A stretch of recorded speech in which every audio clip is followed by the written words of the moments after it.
Olá, pessoal, sejam bem-vindos ao nosso Centro Universitário UNITA. Meu nome é Evandro Cunha e nós estamos aqui no percurso de estudo sobre as cartas apostólicas, né, os escritos apostólicos, né? E nós estamos estudando sobre as cartas paulinas, né, as cartas atribuídas ao apóstolo São Paulo. E nessa ocasião nós iremos, fazer uma breve introdução à carta a 1 Coríntios. Nós já estudamos as questões aí históricas, né? O que é a primeira, né? O que é a segunda, né? A possibilidade de que Paulo se correspondeu com a igreja de Coríntios, pelo menos por escrito, né? Pelo menos 4 vezes, mas foi questão da aula anterior. O que nós iremos analisar agora é o texto, como ele se encontra, né? Não o texto, aliás, né? O contexto do texto, tá certo? E eu volto a repetir, o ideal é que você aproveite essas ocasiões para fazer uma leitura, no mínimo uma leitura da carta, né? O mínimo. Mas o ideal seria 2. Você fazer um agora, antes de começar a aula, né? E fazer um depois da aula, né? E aí você tem uma ideia mais precisa, né? E no futuro, entrar com estudos de grego, né? Também de crítica textual acerca desses textos, e aí no outro momento, aí sim, entra a questão de questionário, de comentários, né? Porque muita gente pergunta, qual o comentário que eu quero? Eu gostaria que fosse adotado, o que é que o senhor me recomenda? Nenhum, entendeu? Você que tem que ser o seu próprio comentário, tem que ganhar essa autonomia, ok? Agora, se você vai escrever alguma coisa, aí sim, né? Mas você precisa se familiarizar com o texto, e para isso você precisa aprender os rudimentos aí da língua grega para você poder analisar esses textos na língua original, tá ok? Então, vamos adiante. Não estou falando mal dos comentários, mas falando que a fase é posterior, né? Esse negócio de aluno de estudantes de teologia está, né, atrás de comentários, quer dizer, nunca tem um pensamento seu mesmo, né? Então, nosso desafio aqui é que você formule o seu próprio pensamento. Ok, vamos para a introdução a... Deixa aqui, isso aqui é o esboço, né? Vamos voltar aqui para o início. Pronto. Vamos falar aqui sobre a primeira epístola de Paulo aos Coríntios. Que, na verdade, né, como nós falamos, o que foi... Pode ser que fosse a segunda, né? Autor. A autoria de 1 Coríntios não está em contestação entre os estudiosos bíblicos. A atestação antiga em favor desta carta é mais forte do que para qualquer outro livro do Novo Testamento. Clemente de Roma, por cerca de 96, escreveu a Corinto, citando as admoestações de Paulo desta carta. Inácio, que faleceu por volta do ano 107, e Justino Marte, que faleceu por volta do ano 165. Conheciam bem as palavras de Paulo encontradas nessa carta. Ela foi incluída no cânon de Marcion e o fragmento muratoriano tem-na como a primeira das cartas de Paulo. Essa carta ocupa o lugar mais seguro entre todas as cartas atribuídas a Paulo, né? Ocasião. Foi afirmado acima que Paulo havia escrito pelo menos uma carta anterior à igreja, em Corinto, a carta anterior, né, como nós falamos, referida em 1 Coríntios 5, 9, da qual pode ser descoberto um possível problema na igreja. Aparentemente, entre talvez outras razões, Paulo havia escrito uma demonstração acerca do não disciplinamento de um caso de imoralidade na família, na igreja. Imoralidade.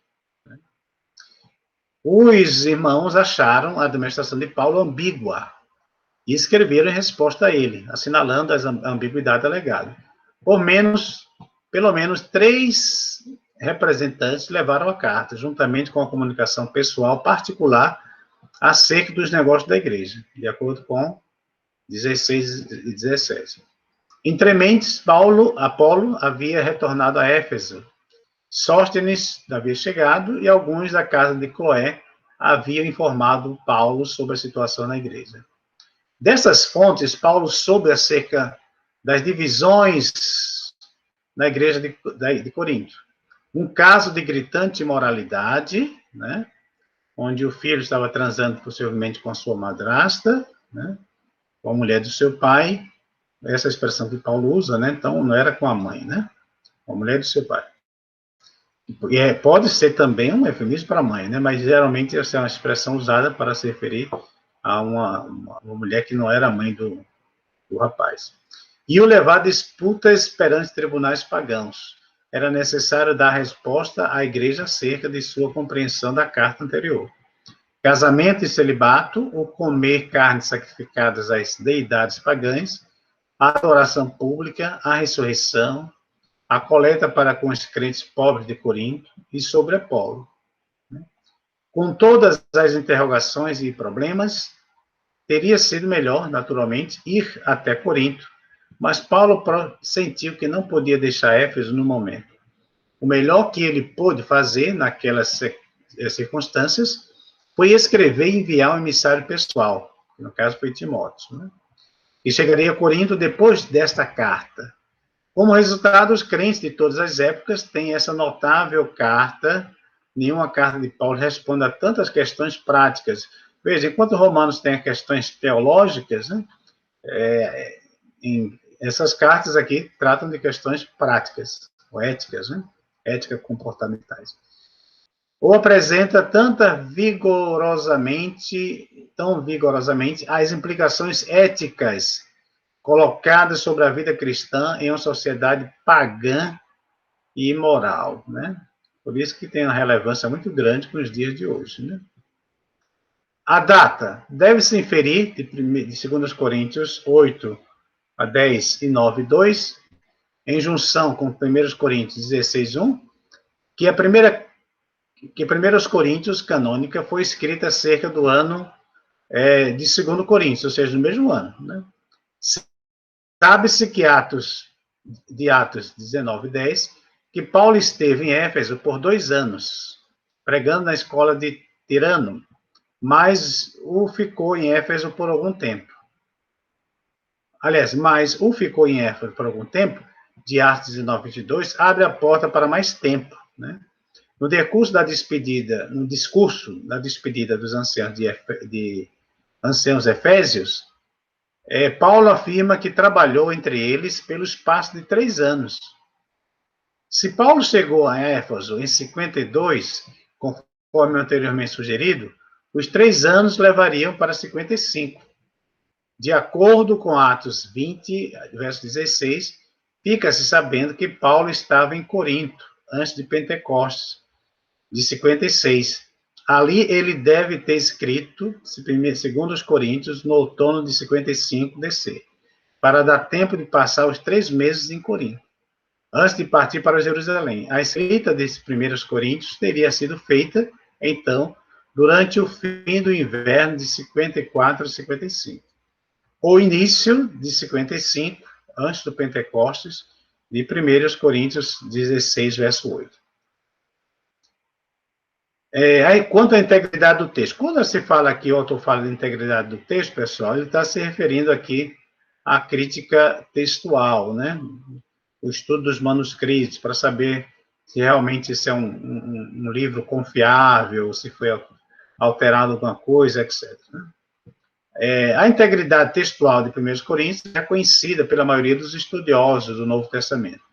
Alguns críticos da crença de que a igreja não iria permitir que uma carta do apóstolo se perdesse, tentaram mostrar que houve uma compilação de partes da carta anterior e da segunda para formar a 1 Coríntios canônica, mas a gente não tem provas disso, viu, pessoal? Por isso que eu gosto de colocar uma interrogação aqui, né? De 1 Coríntios, as seguintes passagens foram isoladas, né? Aí tem esses textos todos aqui. A passagem de 6, capítulo 6, 14, 7 a 1, esses versículos formariam a carta anterior. As passagens restantes de 1 Coríntios, que esses textos que estão aqui, seriam a segunda carta escrita à igreja de Corinto. Com algumas variações, esta reconstrução representa tentativas críticas para encontrarem a carta anterior. volto a repetir, isso aqui é uma mera conjectura, pessoal, sem fundamentação histórica, né? Todavia, tentativa de reproduzir a carta anterior de 1 Coríntios criam mais problemas do que os resolvidos. Também uma compreensão errônea acerca da primeira ocasião de 1 Coríntios, canônica, traz à leitura da carta mais dificuldades que as que estão realmente presentes quanto à sua integridade. A mudança da atitude de Paulo em vários lugares resulta mais do que problemas da igreja, conhecidos por contatos pessoais, e responde a perguntas colocadas na correspondência da igreja com Paulo. A própria natureza da ocasião na escrita é suficiente para responder a muitas das supostas dificuldades da integridade da carta. Acrescenta-se a isso a absoluta falta de qualquer evidência do manuscrito que apoiasse uma compilação das duas cartas para formar uma. É por essa razão que a grande maioria dos estudiosos bíblicos aceita a integridade da primeira epístola aos Coríntios, canônica, como assegurada. Né? Quanto à estrutura e conteúdo dessa primeira carta aos Coríntios, depois da saudação normal, paulina, e o da graças pela igreja de Corinto, Paulo escreve acerca das divisões na igreja, né? Essa informação havia sido dada aos membros da igreja, aliás, aos membros da família de Cloé, dada por membros da família de Cloé. Paulo demonstra que o espírito, de partidos dentro da comunidade cristã é incompatível com o amor cristão. Isso aqui é interessante. Não está de acordo com os princípios básicos do Evangelho. Tampouco está baseado no propósito de Deus de prover ministros para a igreja. O material de capítulo 5, verso 1 a 6, 20, aparentemente fora mencionado na carta anterior, mas havia sido compreendido erroneamente. Isso é um especial verdadeiro quanto à imoralidade gritantes. Tal pecado flagrante deveria ter sido tratado e condenado. Ok, tratado e condenado. Através de ação disciplinar adequada para prevenir tal propagação do pecado e por toda a igreja. E a destruição do poder do evangelho na comunidade. A imoralidade simplesmente não pode ser tolerada no corpo da igreja. E o litígio entre irmãos perante tribunais pagãos é inconcebível. O pecado de orgulho e insistência sobre o direito de alguém é tão imoral para o cristão quanto é a fornicação. Tudo palavras de Paulo, né? Ideias, aliás, de Paulo. O cristão individualmente e os cristãos coletivamente formam um templo para o uso exclusivo do Espírito Santo. Então, essa ideia do corpo como o santuário de Deus, né, ela se torna uma antítese daquilo que a filosofia gnóstica, muito popular na época, dizia, né, que o corpo era uma coisa má, então a prostituição poderia ser praticada sem nenhum problema, né? E aí Paulo, não só Paulo, né, mas os escritos do Novo Testamento fazem uma réplica a essas ideias, dizendo que nós somos santuário do Espírito Santo, né? E aí devemos preservar o nosso corpo da melhor maneira possível. O capítulo 7 não foi escrito em resposta a uma pergunta da igreja. Cláudio havia estabelecido uma lei que exigia que as pessoas se casassem. Todos os solteiros teriam que pagar um imposto. Veja que coisa interessante, né? Deixa eu marcar isso aqui. O governo romano estava tentando dominar as condições imorais do império e pensou que uma maneira de fazer isso era estabilizar a situação na família. Também os judeus achavam uma desgraça uma mocinha de 15 anos ou um jovem de 20 anos não serem casados. Né? Então, para os judeus, 15 anos era a idade para começar a casar. A pergunta da igreja em Corinto foi: é certo um cristão, especialmente um homem, não se casar? Ao responder, Paulo escreve que é certo permanecer solteiro. Deve-se observar que Paulo não usa o comparativo aqui. Também em 7,6 vê que esta é a opinião de Paulo, e não a ordem expressa do Senhor. Devido à prevalência da fornicação por toda parte em Corinto, seria melhor, diz Paulo, pelo testemunho da igreja, que os homens se casassem. Casar ou não casar, contudo,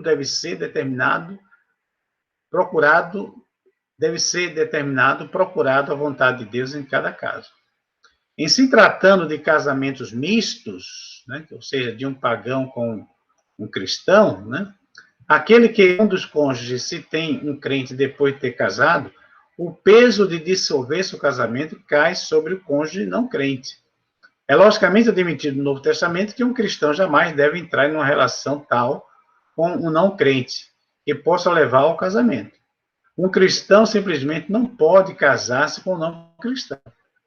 Pelo menos essa ideia é primordial, né? Que hoje realmente tem várias situações que é bem diverso disso aqui. Para cada coisa relacionada com o casamento e a vida familiar, deveria ser tratada à luz da vontade de Deus para cada situação. Outra pergunta dirigida a Paulo tinha a ver com a carne, com comer carne, né? Sacrificados ao ídolo. Para se entender a resposta de Paulo, é necessário conhecer o costume que havia em Corinto acerca de vender-se carne. Normalmente, qualquer pessoa que tinha um animal para vender, primeiramente o levaria para um dos templos pagãos e ofereceria como sacrifício ao ídolo pagão. Os trabalhadores do templo ficariam com a parte e o proprietário, então, pegaria as partes restantes e as venderia no mercado. Frequentemente, os trabalhadores do templo também vendiam o que haviam recebido. Qualquer pessoa que comprasse carne nos açougues não poderia saber se a carne havia ou não sido primeiramente dedicada a um ídolo. Nessa passagem, Paulo acentua os princípios da liberdade cristã. Isso aqui é uma palavra muito importante para Paulo, viu? Na teologia cristã. Princípio da liberdade e da responsabilidade. Ele primeiro estabelece que o princípio da liberdade cristã, quanto ao temor dos ídolos, deuses pagãos que não são Deus, lembrando que há, na realidade, um só Deus. Isso aqui Paulo deixa claro, né? Há um só Deus. Contudo, este conhecimento da liberdade cristã impõe certas responsabilidades.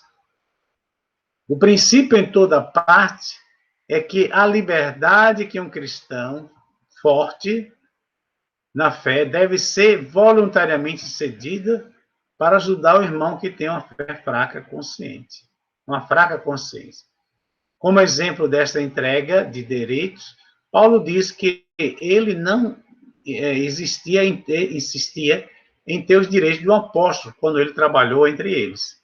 Não existe, escreve Paulo, nenhum lugar na vida de um seguidor de Cristo para o orgulho ou a insistência sobre os direitos da liberdade própria. Por causa das possíveis consequências trágicas, conforme vistas no exemplo de Israel. O princípio geral a seguir é de um cristão não deve tomar parte em nenhuma atividade em honra a um Deus pagão. Na sua própria casa, a pessoa pode comer, dando graças, qualquer carne comprada no mercado. É isso que Paulo deixa claro, né? Se for feita uma pergunta acerca da origem da carne, é melhor não comer. A liberdade que a pessoa tem em Cristo deve ser limitada pelo princípio do amor e preocupação pelo desenvolvimento espiritual dos seus irmãos, do seu irmão. Paulo teve uma atenção chamada para a desordem na adoração comum da igreja. E ele, aqui é desordem, Paulo vai falar muito sobre isso, né, da ordem da decência, né? E ele escreve sobre isso em 1 Coríntios 2 até o capítulo 14, verso 40. Porque era muito comum, pessoal, com toda essa pressão social, né? Pessoas vindo de várias partes do mundo, né? E pessoas com diferentes níveis espiritual, níveis espirituais, com diferentes níveis de conhecimento da palavra de Deus, né? Que até então era só o Antigo Testamento, agora que estava começando a se formar o Novo Testamento, então era muito comum que realmente houvesse essas desarmonias, esses conflitos, essas tensões, né? Que, graças a Deus, com essas escritas de Paulo e dos demais, melhorou bastante as relações das igrejas, né? Essa passagem deve ser lida e entendida à luz da situação histórica de Corinto, por causa do papel das mulheres na adoração licenciosa do templo de Afrodite como prostitutas. Por isso que Paulo aconselha que elas não ensinem, né, para não dar a impressão que está acontecendo no ambiente cristão, mesmo que acontecia no ambiente pagão. Qualquer ajuntamento no qual as mulheres tomassem uma parte importante era suspeito. O cabelo curto era a indicação de que a mulher era ou havia sido uma das adoradoras daquela deusa. Seu papel como sacerdotisa permitia-lhe ser a voz ativa dos ajuntamentos públicos. Paulo diz que, a fim de evitar qualquer confusão da adoração de Afrodite com Jesus Cristo, a mulher cristã não deveria cortar o cabelo curto, né? Nem falar numa assembleia. Duas características. Mas veja, pessoal, tudo isso dentro de um contexto histórico, né?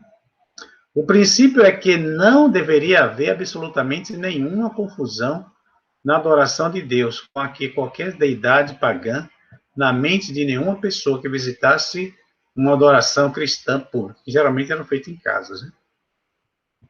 Outra desordem, né, além dessa questão do cabelo, né, tinha a ver com a maneira pela qual os coríntios celebravam a Santa Ceia.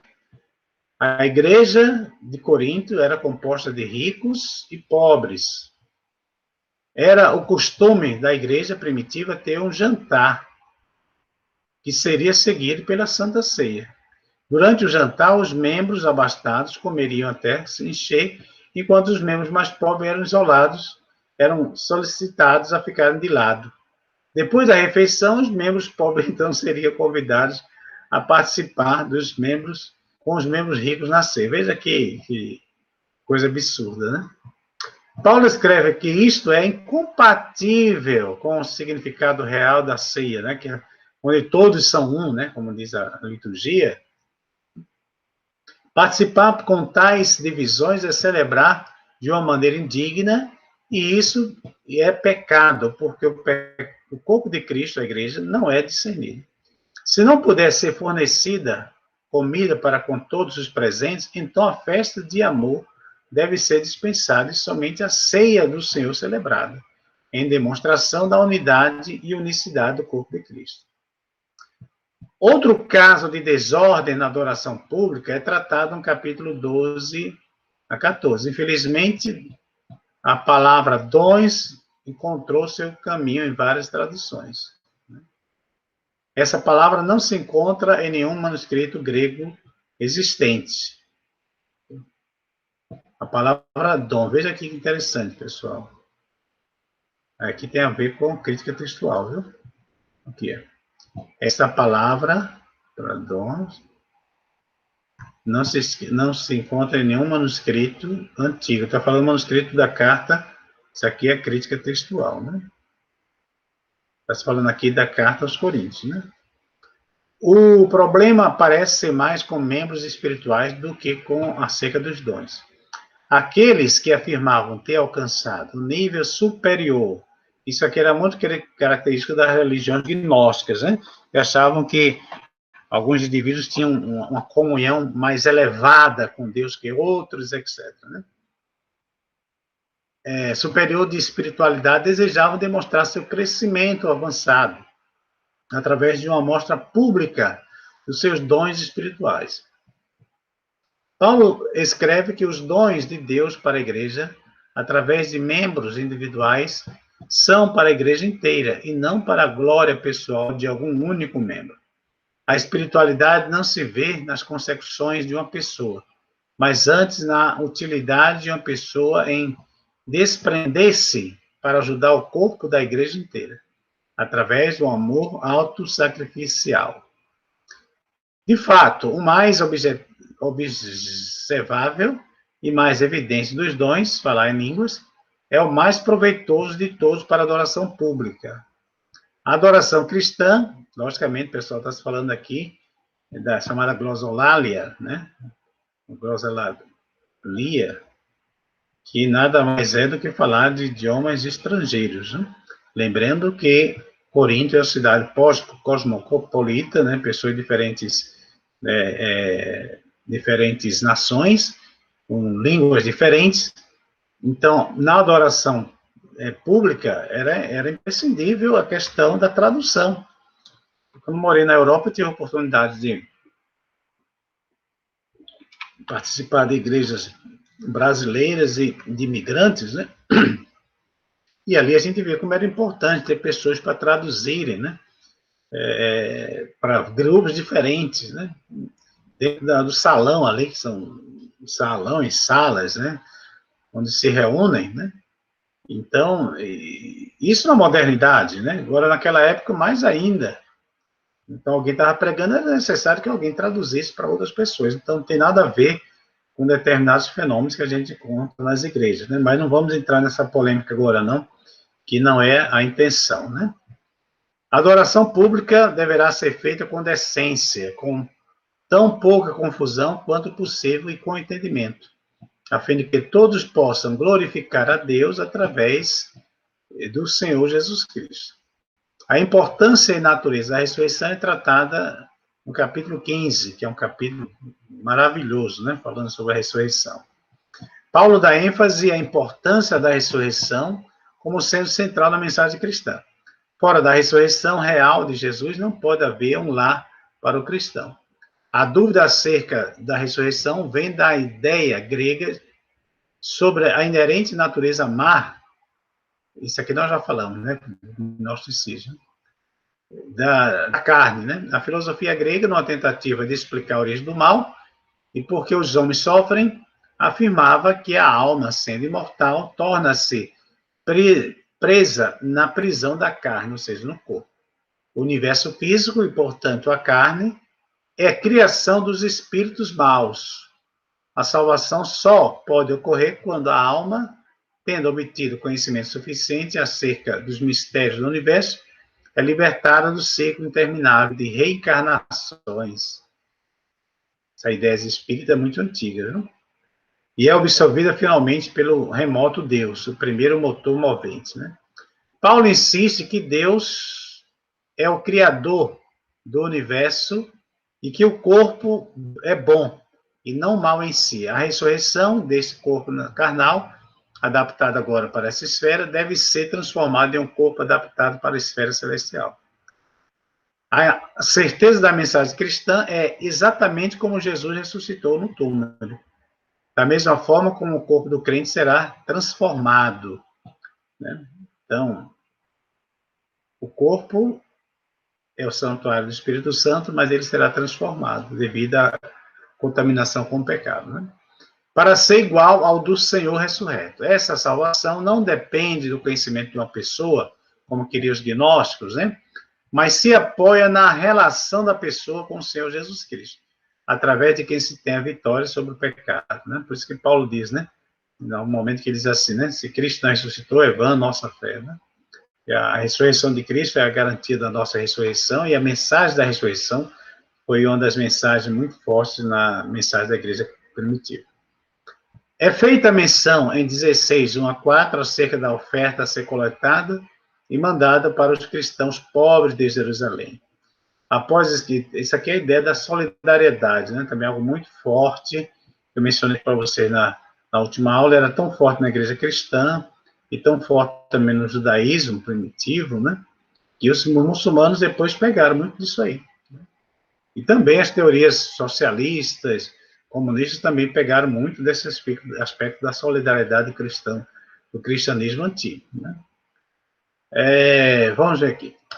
Após escrever acerca de seus planos pessoais de viajar para Corinto e Macedônia, Paulo indica seu envio de Timóteo para chegar a Corinto essa carta, né? Ele iria levar a carta em mãos. Paulo, então, conclui a carta com saudações pessoais, uma advertência final e também uma bênção final, né?